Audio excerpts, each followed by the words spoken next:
গায়ক আসিফ আকবর এখন বাংলাদেশ ক্রিকেটের অভিভাবক। বিসিবি নির্বাচনে বিনা প্রতিদ্বন্দ্বিতায় আসিফ আকবর পরিচালক হয়েছেন। আগামী 6 অক্টোবর নির্বাচনের আগেই চট্টগ্রাম জেলা ক্রীড়া সংস্থা থেকে নাম প্রত্যাহার করে নিয়েছেন মীর হেলাল উদ্দিন। তিনি ছিলেন আসিফের একমাত্র প্রতিদ্বন্দ্বী। বিসিবির পরিচালক পদে দাঁড়ানোর আগে আসিফ কুমিল্লা জেলা ক্রীড়া সংস্থার কাউন্সিলর পদে প্রার্থী হয়েছিলেন।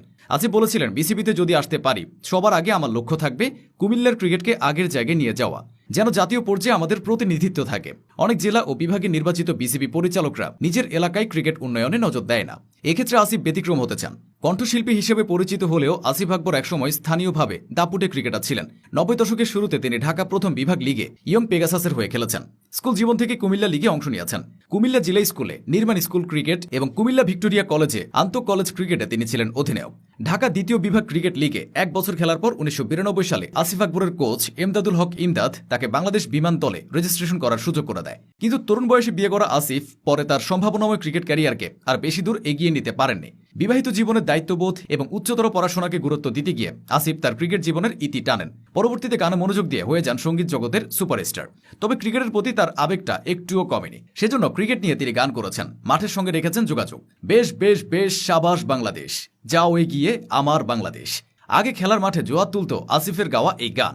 এখনও দেশের ক্রিকেটে সমানভাবে জনপ্রিয় গানটি। ক্রিকেট পাগল আসিফ 2004 সালে বাংলাদেশ ক্রিকেট দলকে শুভকামনা জানিয়ে এই গানটি প্রকাশ করেছিলেন। 2005 সালের জানুয়ারিতে চট্টগ্রামে এম.এ. আজিজ স্টেডিয়ামে জিম্বাবুয়ের বিপক্ষে বাংলাদেশের 35তম টেস্টে আসে প্রথম জয়। ওই বিজয়ের পরপরই সাবাস বাংলাদেশ গানটি রেডিও ও টিভি সবখানে বাজতে শুরু করে। এরপর সময়ের সাথে সাথে এটি বাংলাদেশের ক্রিকেটের আবেগের প্রতীক হয়ে দাঁড়ায়। স্টেডিয়াম থেকে শুরু করে সাধারণ মানুষের মুখে মুখে ছড়িয়ে পড়ে গানটি। কিন্তু এ জাতীয় আবেগঘন গানও রাজনীতির শিকার হয়। আওয়ামী লীগ সরকার ক্ষমতায় আসার পর গানটির প্রচারে নিষেধাজ্ঞা আসে। তৎকালীন তথ্যমন্ত্রী হাসানুল হক ইনু নাকি আসিফ আকবরের রাজনৈতিক পরিচয়ের কারণে গানটির প্রচার বন্ধের নির্দেশ দেন। এর ফলে প্রায় 16 বছর ধরে গানটি বিটিভি ও বেতারে আর শোনা যায়নি। তবে আসিফকে ক্রিকেটাঙ্গন থেকে দূরে সরানো যায়নি। তিনি যখনই সুযোগ পেয়েছেন ক্রিকেটের সাথে থেকেছেন। 2016 বিপিএলে আসিফ ছিলেন বরিশাল বুলসের ব্র্যান্ড অ্যাম্বাসেডর।